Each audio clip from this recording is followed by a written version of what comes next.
Welcome back to Burning River Bushcraft. Let's go ahead and break down Battlebox Mission 129.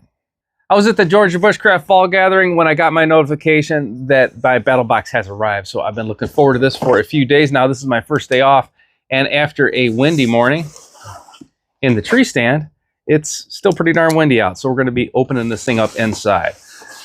So let's take a little sneak peek here, and right on top, let's go over the mission brief. My favorite monthly survival subscription box is available in a couple different packages. There's the basic, there's the advanced, there's the pro, and this is going to be the Pro Plus. Now, this is a themed box, and the mission brief is going to go over all the items you're going to get at all the different levels. And the theme for this month is going to be Tools of Control. So you see here, I also have a survival key as well as a note from Curran 1776. And then this is going to go over all the different items, as well as give you access to the Battle Vault. So starting out with the basic level, I'm getting a jar of Black Rock Leather Enrich. So this is going to be a protective coating that you can put on any of your leather goods. Now all your leather goods, from your belts, boots, all the way down to your knife sheaths, is going to be a lot better off with a protective coating of this stuff. From Prepared Hero, I'm also going to get a defense alarm. So on this defense alarm, I've got a light with a few different levels. Now I can set this thing up in a lot of different ways. I could either hook this up on my backpack strap, and if needed, I can pull it, and it's going to have a 130 decibel alarm. But you could also set this up with some type of trip alarm notification, and that is definitely going to get somebody's attention. Now the last item at the basic level is going to be a pretty darn handy item for an urban bug out bag. This is a Williams key. This thing is going to get you through a lot of closed doors, either if it's a push or you have to come in from the back side and wedge it in that way. And this is long enough to get in past the guards that most people put up to keep you from getting through a door like that. Now at the advanced box from Deuce Signy, pretty cool box here, I'm going to have a couple of saws in here. Now I have a ton of outdoor gear, but I don't have anything quite like this. So the top one here is going to be a professional grade pull saw, and the bottom I've got a smaller folding pruning saw. So on the larger saw, I do have a belt clip that's going to rotate around. I can attach this to my pack as well. And check that out.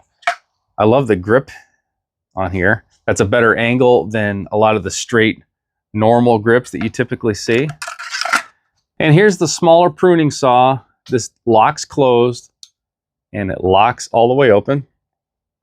Now for most bushcrafting or crafting really of any type, this is going to be just about the perfect size folding saw. So at the Pro box from Fox, I have the Voltus 5-blade multi-tool. Let's take a look at this thing. This feels a little bit smaller to me than a standard Swiss Army knife. I have a blade. So I've got a can opener on this side with a screwdriver, as well as a cap lifter on this side with a second screwdriver. And I also have a pair of scissors. So this is a new tool to me, but Fox is not a new company. So the quality on anything from Fox, I'm impressed with right away. And this knife is really no exception. Now at the Pro Plus level, you can usually count on getting something sharp. I wasn't quite so sure after we got a knife at the Pro level, but the Pro Plus is going to come through again. This is going to be the Tactica K400. This is a pretty darn cool knife here. I've got a clip on the inside here so I could carry this in the waistband. I can switch this clip around to the opposite side. The steel on this is going to be D2, and then I've got G10 handles. So it might be kind of hard for you to see the details of the handle, but it is a very comfortable handle. I do have a lanyard loop. I can hold this in a couple positions as well as forward. Now I've got jimping on the back of the blade, but I've also got jimping here on the sides. So that's going to help me get a pinch grip. Pretty unique knife and a welcome addition to really anybody's kit. Now, if you like this kind of content, go ahead and like the video, subscribe to the channel, leave me a comment in the comment box, and ring the bell to be notified of my latest videos. I'm also on Instagram, Facebook, and TikTok at Burning River Bushcraft, and I teach outdoor classes at outdoorcore.com. Now, if you're not a Battlebox subscriber already, I have a discount code that's going to save you some money off your first box. And being how that is going to be the Christmas box, which is traditionally the best box of the year, that is going to be an outstanding deal. All right, till next time, this has been Jamie Boggs with Burning River Bushcraft. See you soon.